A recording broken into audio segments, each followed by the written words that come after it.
buntagon mga kapaglaong. Atong hisgutan ni ining adlaw mao ang atong morning devotional nga naguluhan. Ang kamatuoran nagabag-o. Ug ang atong teksto makita sa Salmo 15:1 ug 2 nga nag-ingon, O Jehova, kinsa man ang magapuyo sa imong tabernakulo, kinsa man ang magapuyo sa imong bungtod nga balaan, siya nga nagalakaw sa matulid gayod ug nagabuhat sa pagkamatarong, ug siya nga nagasulti sa kamatuoran diha sa iyang kasing-kasing. Angay nato nga ipresentar ang mga prinsipyo sa kamatuoran ug tugutan kini nga magatandog sa mga kasing-kasing sa katawhan. Mahimo kita nga muputlo sa mga dahon gikan sa usa ka kahoy sumala sa atong gusto, apan dili kini maoy makapatay sa maong kahoy. Pagkasunod panahon, ang mga dahon mugawas pag-usap nga sama kabaga kaniadto. Apan bunali og atsa diha gayod sa gamot sa maong kahoy, ug dili lang ang mga dahon ang mga hulog, apan ang kahoy mamatay. Sila kinsa midawat sa kamatuoran diha sa gugma niini, mamatay diha sa kalibutan, ug mamahimong maaghop ug mapainubsanon sa kasing-kasing sama sa ilang langitnon nga Ginoo. Sa dihang ang kasing-kasing insakto na, ang pagsanina, pagpakigsulti, ang kinabuhi, mahiuyon, puna uban sa pulong sa Dios. Kitang tanan kinahanglan nga magpaubos sa kaugalingon, ilalom sa kagamhanan nga kamot sa Dios. Hinaot nga siya magatabang kanato sa pagpabarog sa atong mga tiil nga malig-on diha sa walay katapusan nga kamatuoran. Ang nagabag-o nga impluwensya sa kamatuoran nagabalaan sa kalag.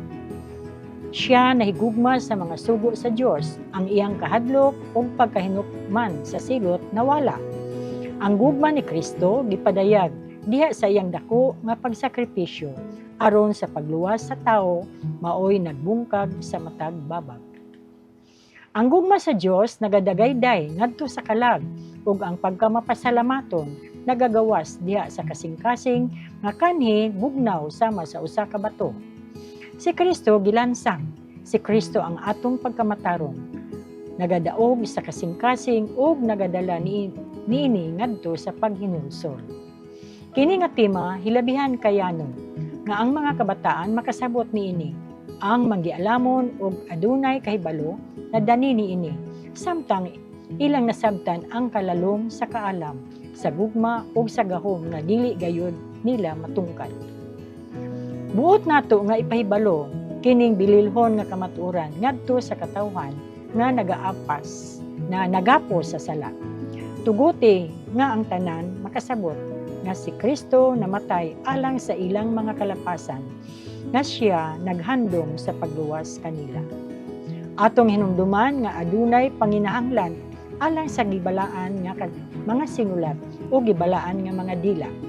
Kung kita ingon nga katawhan magkinabuhi, ingon nga ikalipay sa Dios, atong makita ang lalong nga pagtandog sa iyang espiritu.